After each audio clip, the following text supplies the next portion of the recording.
Okay. Good morning, everyone. Good morning, good afternoon, good evening, wherever you guys are, everyone. Welcome to Weekly Wednesday from Driverless World School. And as usual, I'm Sneha Jadhav, your host for today. Quick introduction about me. I'm a product manager, and I have worked on products from IoT to finance, and right now on marketing. Uh, Today, we have with us Karsten, and Karsten is actually chemist. He just told me about it, and he has actually founded and sold a lot of tech companies in last 10 years. So without further ado, welcome, Karsten. And before we start with Karsten, I would like to introduce Sudha. Thank you, Sudha, for bringing all of us together as usual. I think this is extremely exciting work.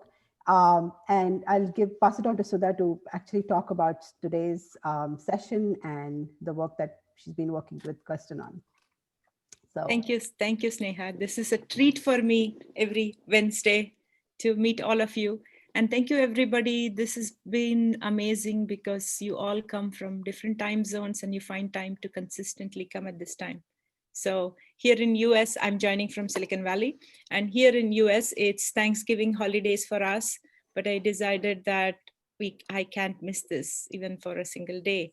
So we'll continue on, and next week we will be back on track also. Okay, so some of you have heard me talk about this last week a little bit about this whole thing called Capstone Lab. And for those of you who were here taking this Path to AV course online with me, know that I had promised that we will work on a capstone project. And in many online sites where you are learning about AI, typically you have some kind of real data, real customer situations, and you learn how to build AI. But it's very tech oriented, meaning even when it is talking to the business user about what is AI, it gives you Python code and says, don't worry, you don't need to know Python, you can just run this little Jupyter notebook. And I personally found that that doesn't work for me. And I found many of my students feeling the same way. So I started building something called NoCodeAI to use so there's a whole phenomena of automation of how the AI, especially machine learning model is being built out. So there's a bunch of startups trying to create this automation as an engine. So as a technology futurist, especially when many of you are thinking about career pivots, either bringing AI to your companies or changing jobs, I realized that this is a shift that is happening in the market. I should bring it to you. So I introduced this a little bit about NoCodeAI in my AI business for product and business managers course at Stanford. And so I decided to build out this NoCodeAI as a real curriculum here. So that's the context of how this came about. So we have the whole industry kind of shifting to a bunch of automation of machine learning processes. As a technology futurist, my belief is, or observation with what I'm looking at as data, is that this is going to become the tools and platforms as the foundation that is going to get us to AI in scale. So there's a huge opportunity if you're learning to build AI, trying to figure out all the different translation jobs between the data scientist and the business owner. There's going to be a lot of opportunities, and you get to create it, whether you go build your startup or whether you're going to build this innovation center in your company, or you're just a business unit and you want to bring AI to your company. So that's the beautiful space we are in today. And to make that happen, it's easier said than done, because to make that happen, you need to know what data you have, what is the beauty of data, how do you deal with all that. So Karsten is one such person who has worked on it. Sorry, guys, I'm just going to switch it off. So Karsten is one of my colleagues from IoT Council, which is a think tank where I've been involved. And he showed me when I was working on IoT that he is tracking parts in a manufacturing plant, and he used RFID and used cell phones in a very creative way. So I connected back to Karsten because we have this Capstone Lab that is going on, which is kind of a closed project, I would say, where I have brought in two customer partners who are ready to work with us. One is temporal data, which is a time series data, and one other is customer behavior data. And we are going through this hands-on lab for the non-coding person of various backgrounds to actually learn what does it take to go build an AI. And we have a team with a data scientist, a data engineer, a product manager, business development manager. So the data scientist will be more hands-on, and everybody else would not have to do the actual the machine learning model, but you will actually learn how to build a model using what is available in a lab as a business person. So sounds a little complicated. It is honestly a little complicated because there is nothing like this that exists outside. But if you come in as a business person or as a product manager, you will be part of this team, and you will be guided through the whole 6-week process of how do you take the business problem, turn it into a data science problem. How do you make sense of your data? We'll do a lot of preparation and wrangling of the data, and then fit it into a model. The fitting into the model is the one the data scientist is going to help you, and we'll have like lab setting that you can work with. So this is going to be a multi-week, almost 6 weeks with a little gap for Christmas. So on Driverless World School, you have, if you go in to look at all courses, you can find a Capstone Lab already. So you can look at it for details. And if you're interested, you can sign up. This is not open sign up for everybody because we are taking very few people, and the team is just getting started on the lab. So in that context, I was looking at asset tracking, all the different predictions you can do with machines, the parts that Karsten is tracking for various parts of the industry, because we have one such project tracking mufflers in a car. A tier 2 provider has mufflers they make for car makers, and they track the health of the mufflers to come up with predictive AI to say when it will blow up before it blows up. And you can do that for dams, bridges, you can do for big machinery, all the aircrafts, when they say that everything is ready to go, or sometimes they say, no, we found some part malfunction. All of it is predictive maintenance, predictive modeling of a part. So Karsten told me, hey, you don't need to wait for new data from industry because we have that for one company. I wanted to show more of those for our class. And Karsten had this brilliant way. I'm not even going to tell you what he did, but he told me he has this new product by which you can use the sensors in the phone to actually track. And so I've been up last couple of days, literally following Karsten's instruction, downloading his app to take my phone, place it on my washing machine, on my dishwasher. At night, I put it on my heater. And for everything, I'm just getting beautiful data. And everybody knows that I love data. And I can run predictive models of when my heater goes up and down and see the pattern. I can see my washer cycle. It's just mind blowing. And I am not doing Python. I'm not doing any coding. So with that, I'm going to hand it over to Karsten to show you the real deal, what that means. And if you're interested in any of the Capstone project or the NoCodeAI, just talk to me. The NoCodeAI course is officially not available. It is there, but I'm not going to make it open till January sometime, or yeah, that's my timeline for that. So, but the Capstone Lab is happening right now, and if somebody's interested, talk to me. I can tell you, and maybe you can get into the next cohort. But we're done for this one, this round. So January cohort, you'll be able to join. And if you're interested in AI and anything, I can give you pointers and other resources. You don't need to sign up for classes and come back here. This is the most beautiful place where my students are back, and it's a treat to find out what's happening and keep learning. So with that, let me pass it on to Karsten. Karsten, the floor is all yours. No, I clicked on Richard here. It's Karsten. Yeah, Sneha and Sudha, thank you very much for the kind introduction and for the possibility, to show something here, because I read from Sudha about Capstone Lab in the IoT think tank group, and I thought I should connect to her and tell her it's not complex to get machine data from almost any machine in a matter of no time, because we have built a solution for this. And let me share my screen. So do you want to give an introduction to your background? Because I know you come from a place where you I can do this that as a business, right? Yeah, you support. Yeah, I can do that. Okay, my business or my background, I'm by profession, I'm a chemist. I worked in management consulting for production and logistics for 10 years. Then I built and sold 10 years IT companies. One was sold to Palo Alto, to a company named Intalio. And the last one we sold to Bosch. And at Bosch, I served 4 years as a vice president for all IoT applications worldwide. So I was responsible for the IoT business from 2010 to end of 2014. But Bosch and startups don't fit. Yeah, it's a huge company, and huge companies and innovation is always kind of a stretch, let's say like this. So I left Bosch and thought, okay, what to do? And I know what production and logistics needs, and I know what the IT can help, and this is smart manufacturing, IIoT, Industry 4.0, whatever you call it. And I think I shared the screen already. Can you give us context for somebody who is not working in manufacturing?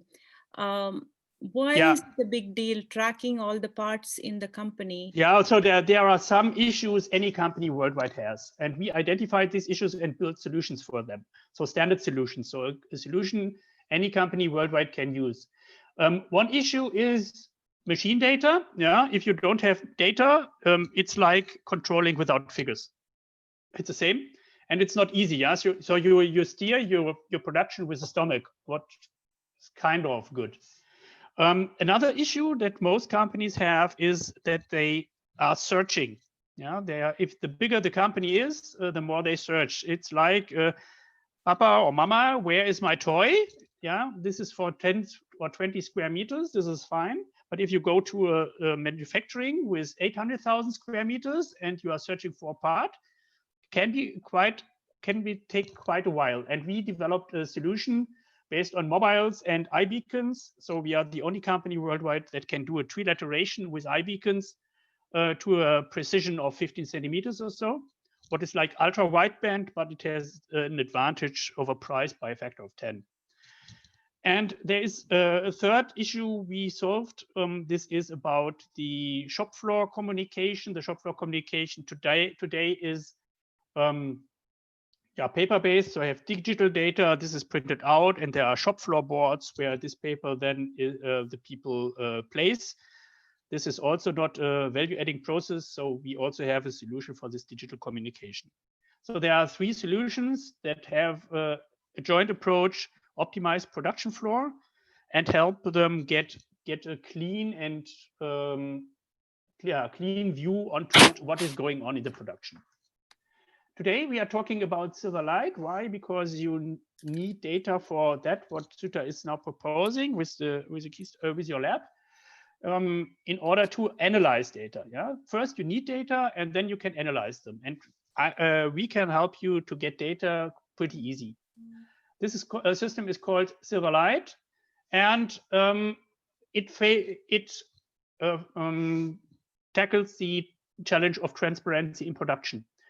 Why?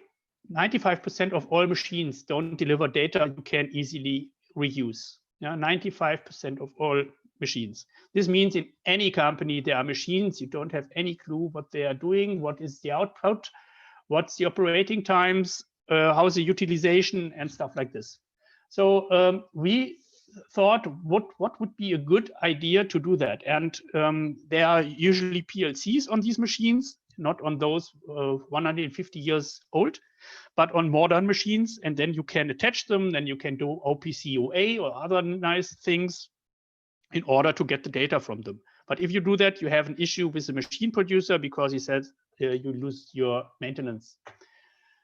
So we thought, okay, put external sensors there, and Snea said, okay, I worked with Bosch, and they have such a box called XDA. I know this box. Yeah, it's a sensor box, and they developed their own operating system. They developed their own connectivity. And I say, okay, there is an easier way to do this in today's technology, and this is a smartphone. Yeah, your smartphone has anything you need in order to get data. It's like a fitness tracker for machines, what you can think of. Fitness tracker also tracks the steps you're doing. How it does this? It is using a magnetic field. The acceleration, sorry. It's using an acceleration sensor and analyze the data coming in, and it says, okay, this pattern is 1 step.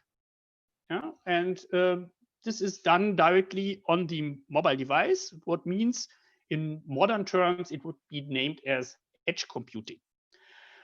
So we do the same. We use 3 of the sensors. There are more sensors. The camera is a sensor, the mic is a sensor, and there are other sensors, but we are using these 3. Why?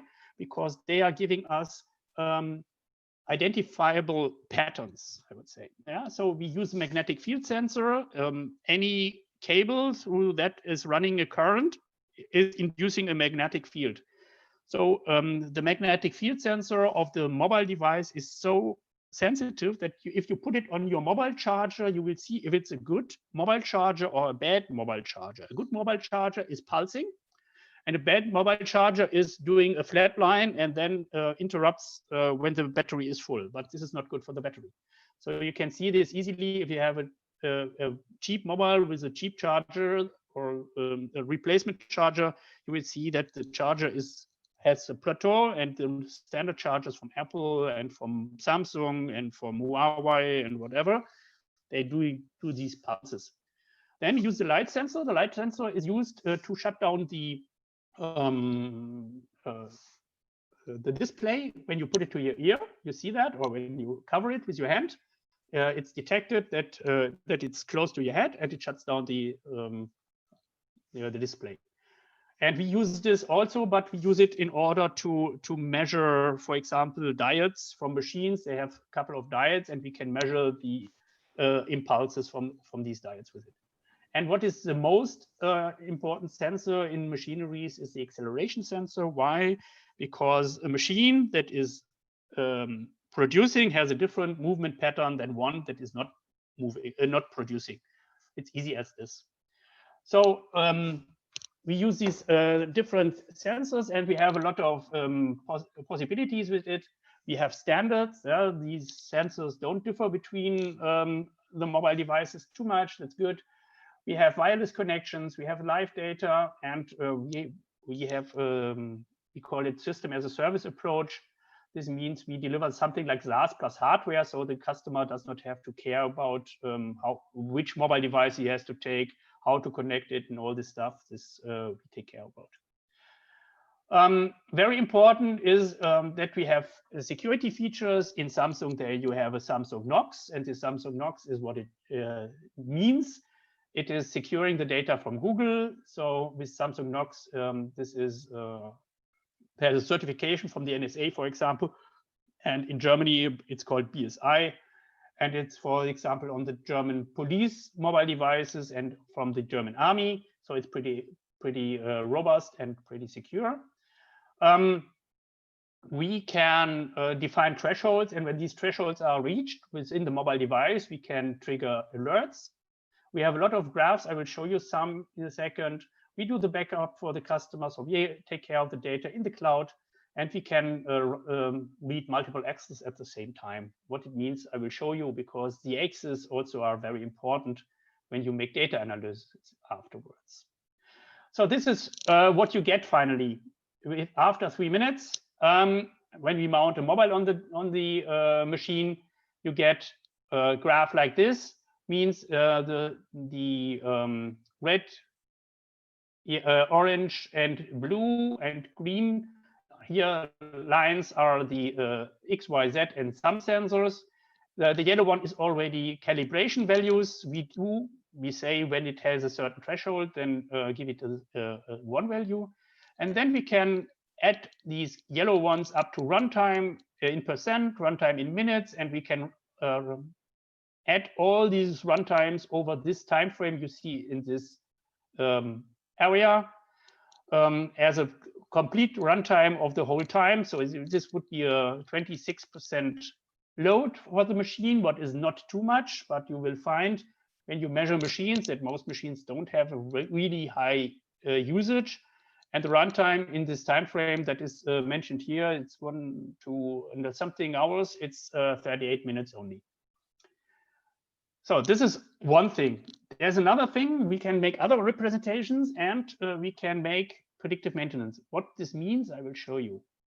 So other graphical representations, just to give you ideas, we can make traffic lights and show machine clusters and do analysis, dashboards or multi-machines, multiple sensor analysis.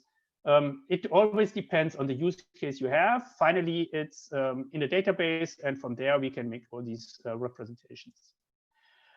But I give you a real-life example. This is an example from a CNC machine. What it does is the customer had standardized this pattern for a CNC machine, and it was a pretty new machine. It was from a major producer, and it had a predictive maintenance module. And then one time he found this pattern, and it's different from this pattern. You can see this is pretty easy to understand. Means there must be something different from this. And he looked at it, and he found that there was a micro crack in the spindle.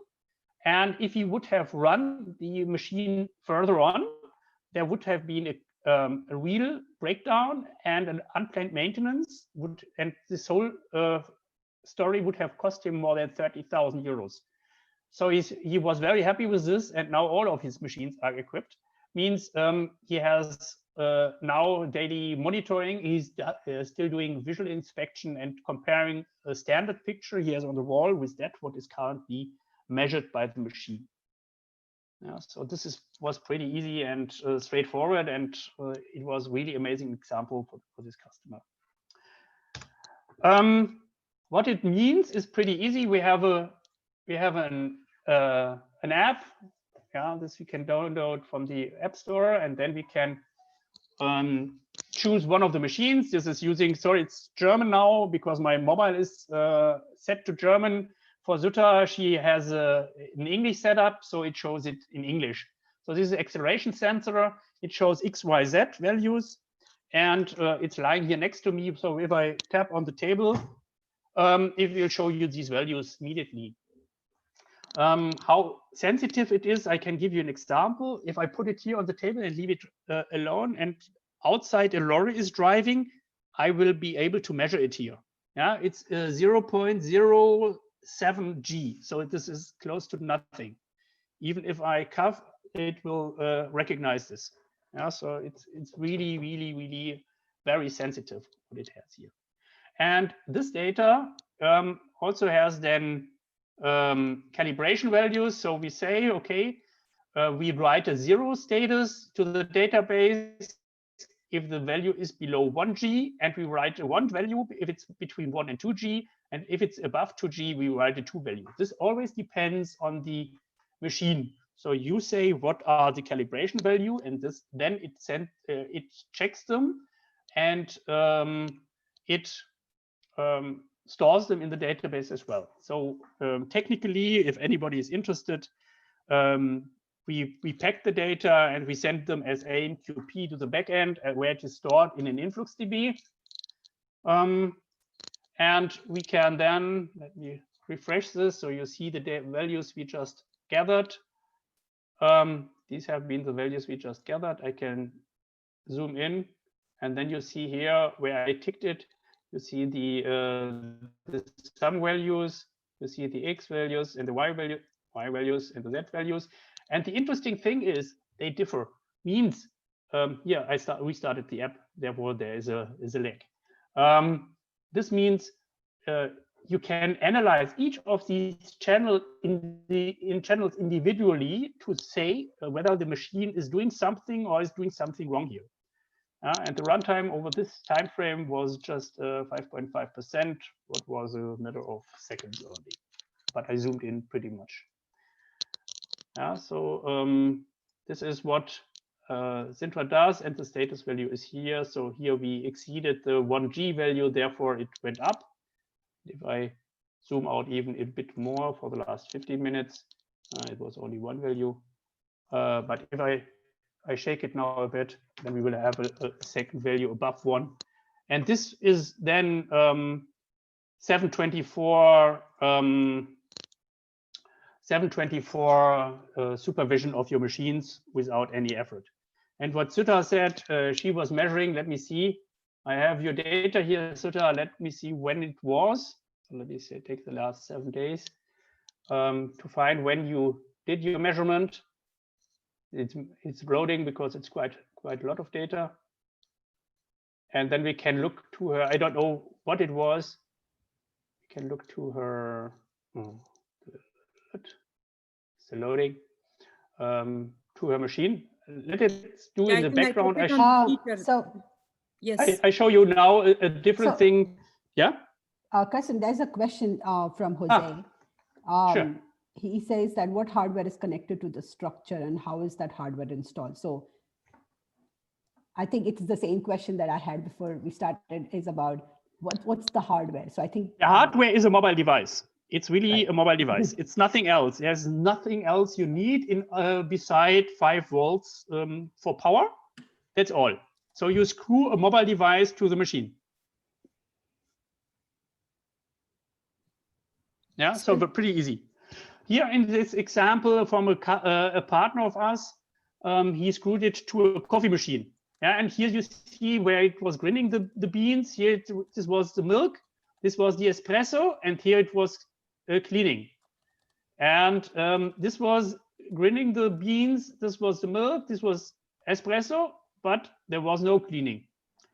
And this is the pattern for a coffee. Yeah, and so he could, you see how similar they look. He could really count how many coffees have been done. These have been 4 black coffees, and there was another peak in here. There was water missing. So this is something, this is a consulting company belonging to Homag Group that is worldwide leader in wood processing machines. So they are now utilizing our system to measure third-party machines because they are not allowed to attach anything to the PLC. Stuff like this you can easily do in. So I think, Karsten, one quick thing. So before we move on to the data, do you want to talk a little bit about the setup, like how the phone is set up? Because I think there are some questions around that, and then we can get into the data.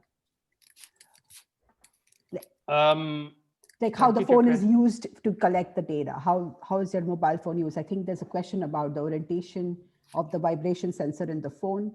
Okay. Yeah,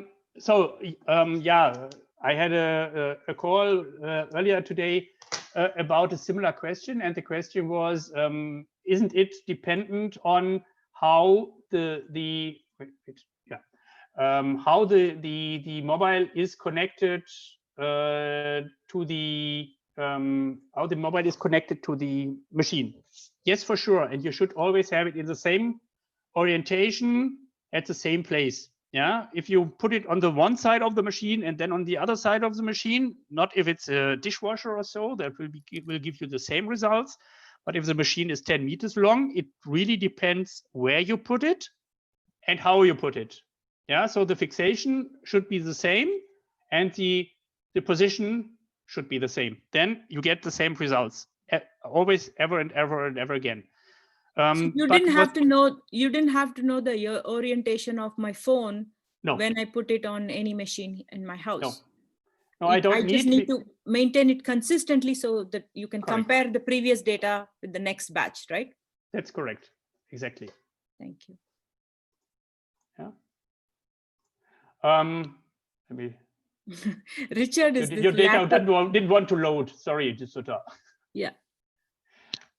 By the way, we are using Grafana for the graphical representation. Yeah, I think it would help if you walk people through, like you showed the picture of the phone attached to a coffee machine. That was my starting point when you showed me this.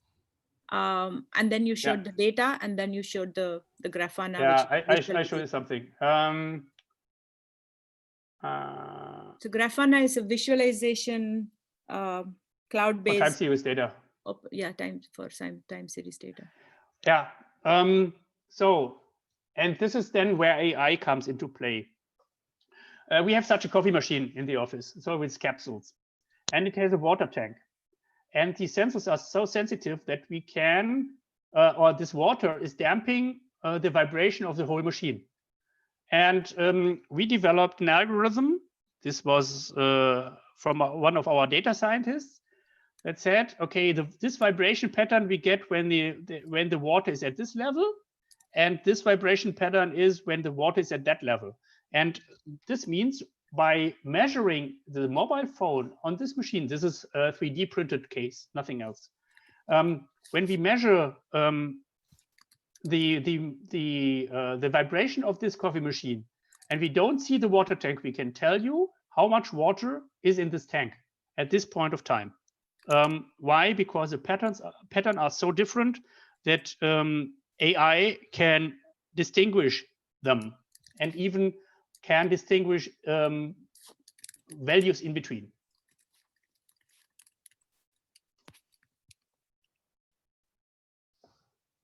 Yeah. So yes, we collect time series data, and this is then being analyzed and normalized, and we work on these. Right? Can you tell us how many seconds you're collecting? You've set some defaults here, right? Yeah, usually we detect 5 values per second, so this is 5 Hertz. A mobile device can go up to 500 Hertz if it's a good mobile, so not a cheap one, but the S20 or so from Samsung can do 500 Hertz. Yeah, this is really interesting. If you buy an industrial sensor kit, you easily pay $10,000 to $15,000 for the same system if you try to reproduce the data. Quick question on this question is that how do we, so as a layman, like I don't know how coffee machines, like what the spike means in a coffee machine, right? Like how do you know like this spike means that the water is low? Yeah. So what is not a possibility is to analyze data without context. So you need to know when what happened. Right. Yeah. It is not possible to say a machine is failing if you have no context. There are companies out there that say we can do that. They can't. It's simply not possible because it's just a pattern, and you need to bring it into context. This is very important. Right. So I want to jump in to add one thing, especially to this class, that anytime you look at data, it's always relative to context. And when you're looking at something, it's like in my past life, when we're looking at e-commerce data, we're always looking at, okay, this is holiday season, or this is day of the week. This is what a normal data looks like. So that is where I think the business person brings their business acumen. So it's not just about collecting data or being able to run some models or any kind of statistical analysis on it. You can only say there is a spike at this hour, or this spike seems to repeat again, but it doesn't mean what that spike is unless the business person comes in and names the columns to what they are. So I think you have an option. I have not exported it out of my phone, but you have an option to download the data out, and I can put it in a spreadsheet or upload it somewhere, and do. Yeah, it's pretty easy. Let me take the machine. There is an option here to, you can say inspect data, and then you can download the data to a CSV. Yeah, this is easy. Let me go to some smaller amount, then I can easily inspect the data. So it's done like this, and then you have the time series here. Okay. And this you can download as CSV file, and then you can work with it. So you don't need to use our database. You can download it as CSV in the time frame you want here, for example, for the last 30 minutes, or you can even go in here and just analyze these data. It's also already a megabyte or so. It's quite a few. And you were able to show me how you take the data and how you're able to see the pattern. And you said you introduce a gap so that you have the same block of data every time. How you set it up so that it can be used for analysis.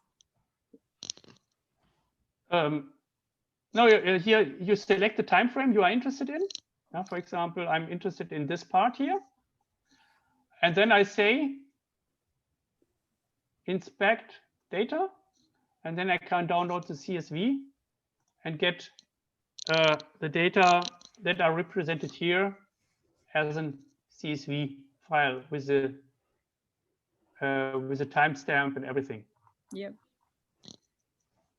So I think there's one question about how have you ever calibrated your phone sensor with a professional grade accelerometer and seen any difference? Yeah, it's a very good question. There is, we have here in Hanover, the biggest machine lab in Europe. And they are currently writing a master thesis on this, and they will compare the mobile device sensors with commercially available sensors. But the sensors that are in the accelerometer are from the same company. So one of the big companies producing them is Bosch. Another one is Texas Instruments. So there are a few companies that are producing the acceleration sensors, and these sensors are in every single sensor, industrial sensor, whatsoever sensor in every mobile device you can think of. In the cars for measuring if the airbag should unfold, and everywhere. So the sensors are the same. So I know what the result will be at the end, because there is no other producers than a handful of them. And if you have a mobile device and you know which mobile device, which acceleration sensor is built in, you will have the same results as if you buy an expensive industrial system, no matter what.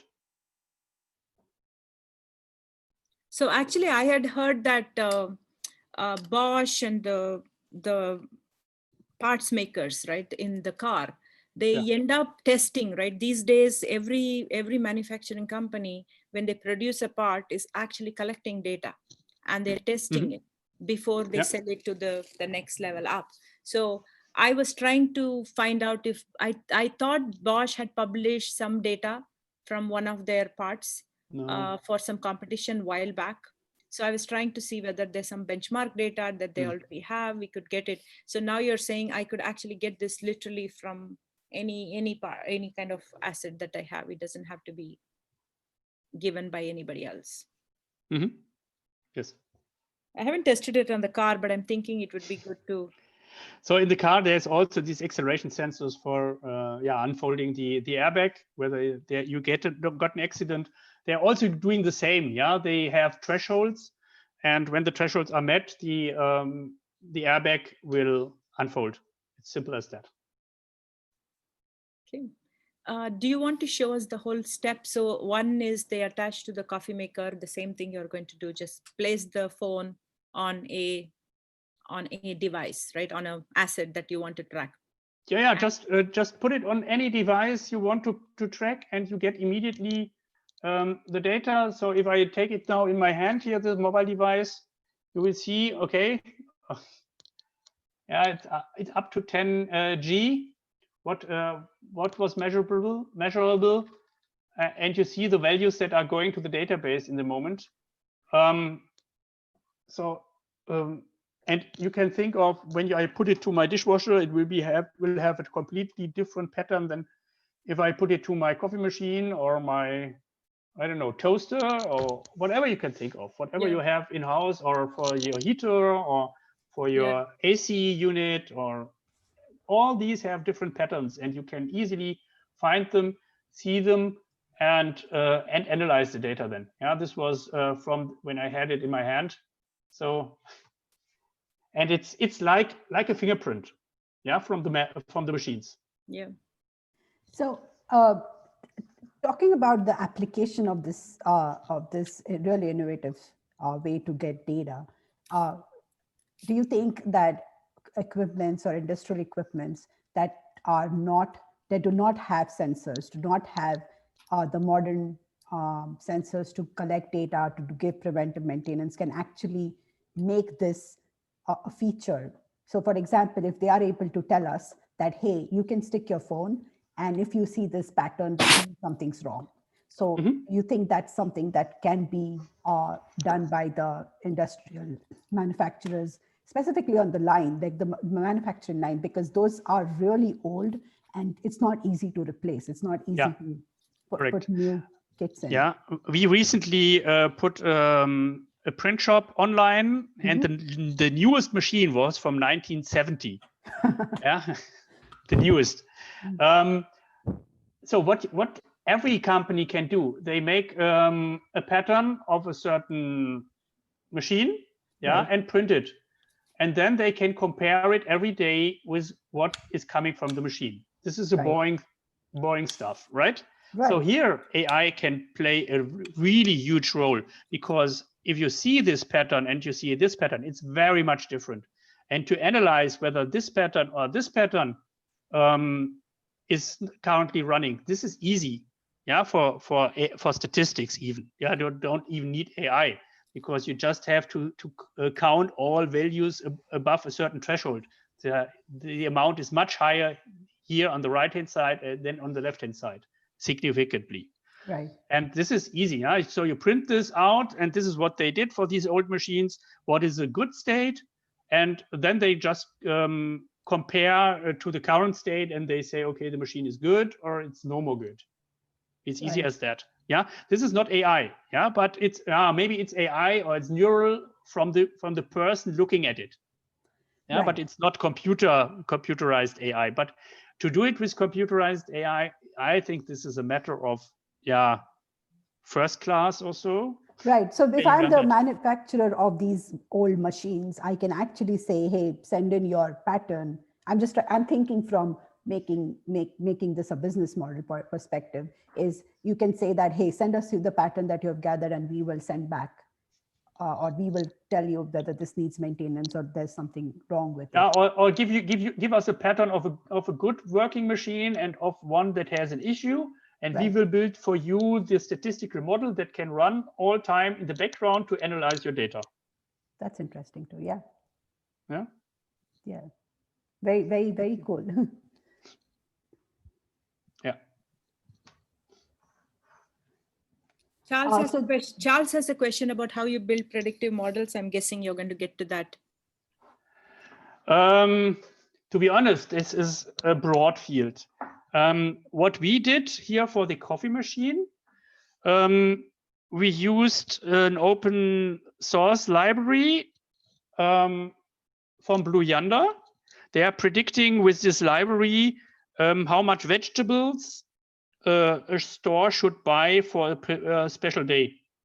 And what it does a lot with these patterns, and it creates out of it more than 200 different KPIs. And from these 200, only a few give us a different KPI for this and for this. So from these 200, maybe 10, in the case of the coffee machine.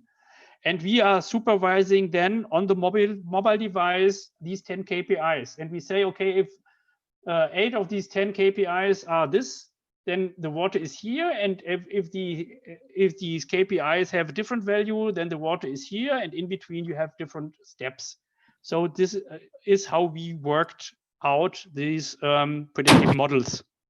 So there are libraries available. I showed Jutta, they are available on GitHub. Look for Blue Yonder and GitHub. You will find exactly these these libraries that you can use to predict what's happening here. So that we will be doing that. Karsten was kind enough to give 2 license access. So I have his app downloaded on my phone, and then I keep my phone on any of the assets, and it gathers the data, and I can see the visualization using Grafana. I can download the data. So in the Capstone Lab project, we are going to do that. We have the muffler data project that we are going to do. We are going to see whether we can get some other data, understand the entire flow. It all comes down to, starting with the business question, what are you solving for? Not just predictive model to look for pattern, but from a business standpoint, what are we trying to achieve? So we kind of go through that, and we will be looking at this yummy data in the class. Yeah. Yeah, I think that the amount of AI models that we could actually build on this, which would be pure, just basic prediction, not even something complex, would be amazing, because it also would depend on how you're installing it, where you're installing the machines. Because correct. It's always important that you have the mobile connected to the correct place. Always mount it as close as possible to the not to the device, to the machine, but to the I would say motor you want to measure. So don't put it on the other side of the machine, because then a lot of other signals will overlap with the signals you are interested in. Right. Yeah, this is but this is logical. Yeah. So play around a bit with it. It's easy. Yeah. You don't need to tear any cables. Your mobile will last for a day or so, and just see how it changes. Yeah. Look at the source. It's wireless, so you take the battery of the mobile, glue it here, glue it there, and you will see how patterns change. Yeah, and also that you mentioned light sensors, right? Like, so there are like these LEDs on the machines that can be also monitored, right? Yeah, you can, for example, at each machine, usually there is one LED that indicates that a part has been produced. And with this, you can really easily measure how many parts the machine produced within a certain time frame. Yeah, and this with a very high rate. We have companies that are detecting really 20, 30 parts per second that are produced with our system, and this is 100% reliable. Yeah, not 89 or 98 or whatever, it's 100% reliable what you get there, because the sensors are so fast and the hardware is so good that you can really rely on the data you get from the mobile phone. Yeah.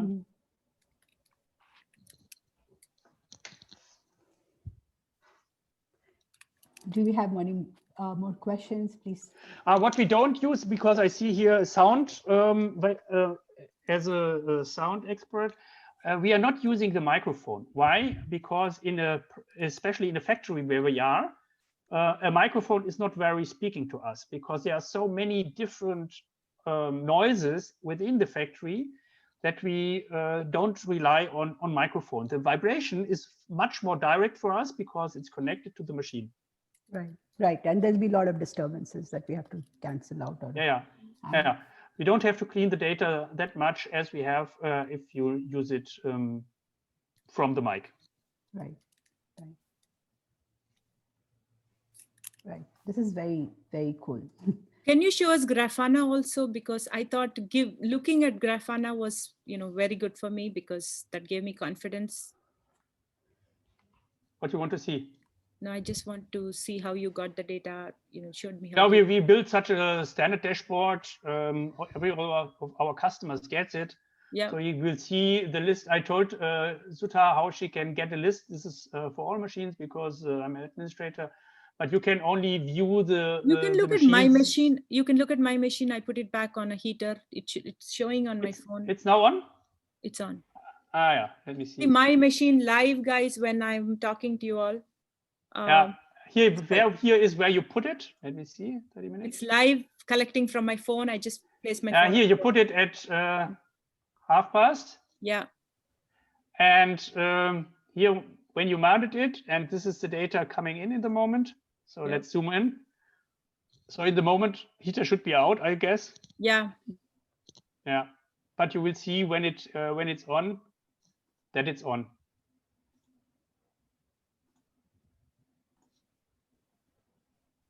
Yeah. It seems to be on. I hear some noise. Or then it's on, and it was. Let me see where it was off. I don't know, but you will see it, because there is a difference in the signals. Yeah. I just put it now, so it must just have the on data. If I switched off, it switched off now. So the next couple of minutes, it will give the off data. Yeah, we will see that then in a second. Yeah. But it's not yet calibrated, so we have to calibrate these values. Yeah. Yeah. And then it will give us here runtimes immediately. after you did the calibration. Yeah. And I wanted to show the class, like all I did was just place the phone. Obviously, if I'm doing this for a real asset, I would not keep moving the phone in and out. Maybe I would have a cheap Android phone and just mount it onto the unit and leave it at that. I've been playing with this with the heater and my dishwasher and everything. We are not really using cheap phones. We are using Samsung phones for a special reason, because they have a high quality standard. And I'm sure that the sensors are always have the same quality.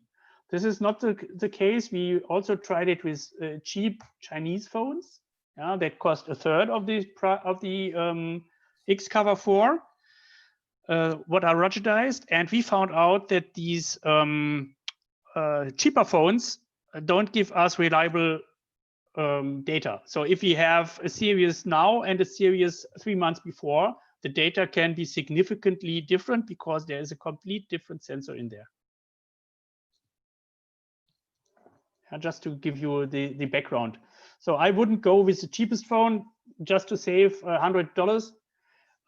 Just take a normal one. Yeah, it must not be a Samsung, but it must be an okay one, not a no-name, something you can buy from Alibaba. Yeah, I tried that too. I had one of those. It didn't work. I think you have a certain version of Android you support that kind of forces a certain quality.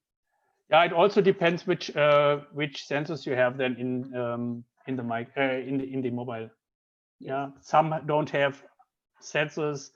Here is on and off. You see it easily. So essentially, you go to a manufacturing company and you'll say, okay, we can offer monitoring service for your asset. You invest obviously on the phone, and that's it, right? You have rest of the system, and you're monitoring and providing them ongoing data on a continuous basis. That's a service you're providing for them. Yes, correct. We provide the service of measuring machines. And Emmanuel, no, it's not working with Apple. Why? Nobody wants to pay an iOS price what you can achieve with an Android device. Therefore, we haven't built it for Apple.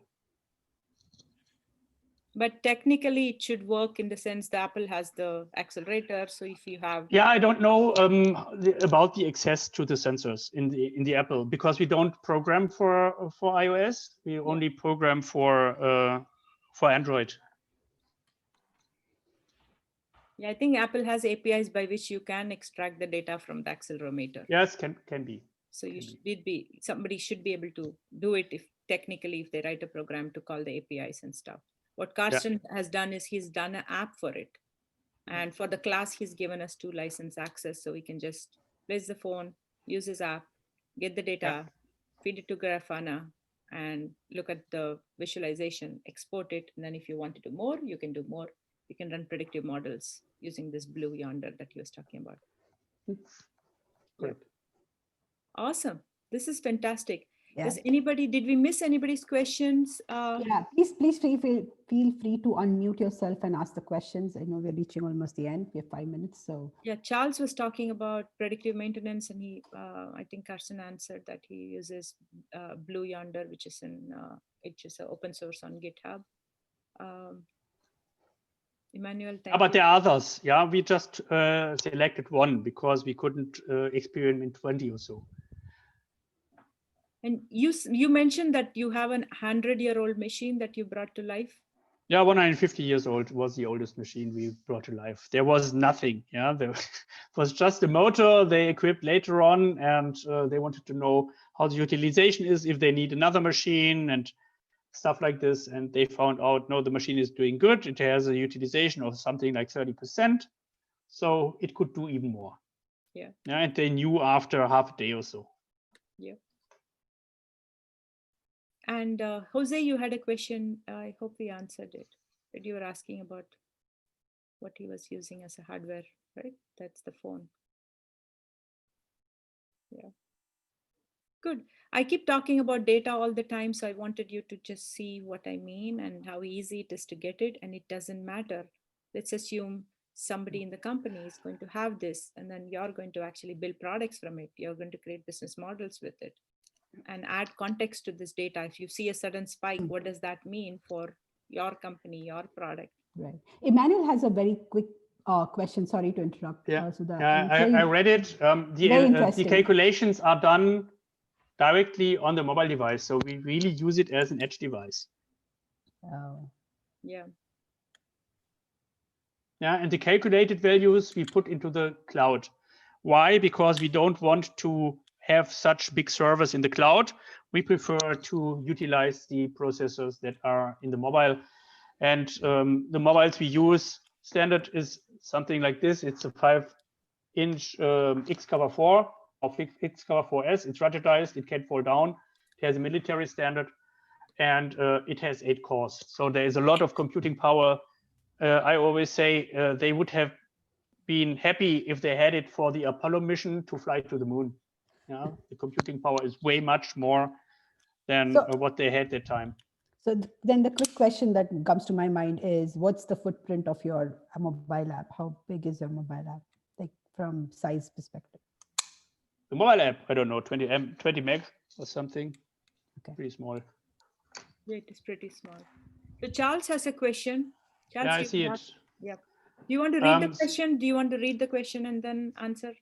Yeah, what are the functions in the app, especially for analysis and options for integration with other third-party applications where data can get more value? We don't integrate or let you integrate to the app. We deliver the data here, or we deliver an API, what is a REST API. So the data that is your data can be requested from the backend with authentication. So this is what we have. So we have a pre-processing or processing on the mobile in the moment. We don't have the predictive stuff. We only have it here for such, I would say, use cases, beta testing, whatever you call it. For mock-ups, no, it's not. It's more mock-ups because it's working. So it's a prototype, I would say. But we are working on this, to have a knob here to say directly on the mobile, this was a good product and this was a bad product, and then the mobile will be able in the future to distinguish whether your machine produced a good or a bad part. This is where we want to go, and then we really have predictive maintenance directly on the edge, directly on the machine, with no latency. Everything will happen there, and it only will send out information. For the moment, it's only calibration and it's standardization of the values on the mobile, and it packs the data, it encrypts the data, and it sends the data. This is what it does. Or it sends notifications also from the mobile. This is what it does in the moment. Thank you, Karsten. There are two areas of where the activity is in the AI space that comes to mind. One is called mobile machine learning, where if you're a data scientist using this data and want to build models, then there are a lot of tools that the phone companies, the phone OS, right, the Android and iPhone already provide. So you don't need to take the data out from the phone at all and can build the predictive models right there. The second, that's mobile machine learning. The second thing, rightfully Charles has asked this question because he's a designer and he's an AI designer. So design people who are working on building mobile apps, experiences for customers can actually look at this as there's an area called ML/UX, where you get machine learning data and you create user experiences. This is what it is. Now you've got data, you have a feed of data. Now, how do you get that data and what kind of experience, what kind of problem can you solve for the customer? And like I say, always start from the customer. What problem can you solve? In this case, showing a visualization of what the data is saying, whether the machine is performing, is easy, but you're starting from really the problem of the customer wants to know whether the machine is all right or when they need to take action. And so that's the use case. So you'll have to start from what the customer wants to know and then create the app interface. And then this is just a data feed for you. So you're doing machine learning UX, so which we do with our AIX class. And just for the purpose of the Capstone Lab, what we are going to do is we are going to start with a business problem that is given to us from 2 real businesses. And then we are going to go through the whole process. So we would use this, thanks to Karsten for the license he has given us.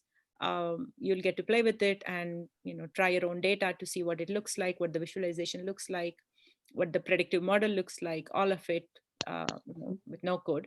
And then we will work on the real business use case and what the app would look like. But we are not going to build app. We are not productizing it in the Capstone Lab. And the Capstone Lab, our whole exercise is to just go through one entire data science sprint and know what it feels like, what is your role, where you can add value. So just want to set expectations. Back to you, Sneha. You want to see whether there are more questions or wrap up? Please unmute, maybe one last call for questions. Please unmute yourself if you want to ask questions. If not, Karsten, where can everyone reach out to you? Can they? Yeah, Zuta has my contact details. It's kk@synfosy.com is my contact data. There was another quick question from Emmanuel, how quickly it can be scaled. Yeah, it can be scaled to any extent. Yeah. And we recently had one site we put online. This was half a day. That is possible. Yeah, just testing it with the heater and washing machine in my home. I could literally set it up overnight. It just had to download the app and that's it. Download the app and then set up Grafana, which was the open source software for visualization. So literally I could get it up and running that night. And this is very cool. And you could see that he was getting live data from my phone. Right when he said, I don't see your data, I went and put it on a heater and you could see it. So, okay. Very interesting. Awesome. Yeah, this is fantastic. Super. Thank you so much. Thank you. Thank you. Thank you for your time. Thanks for the feedback. Thank you so much. Thank you very much. Well done. Thank you. Thank you. Thank you, everybody, and have a great weekend and nice party. Yes, we have Thanksgiving. Yeah, right. Yes. Thank you, everyone. Take care. Bye-bye. Thank you. See you all next week. Thank you. Okay. Bye. See you then. We should wrap up. Thank you. Bye.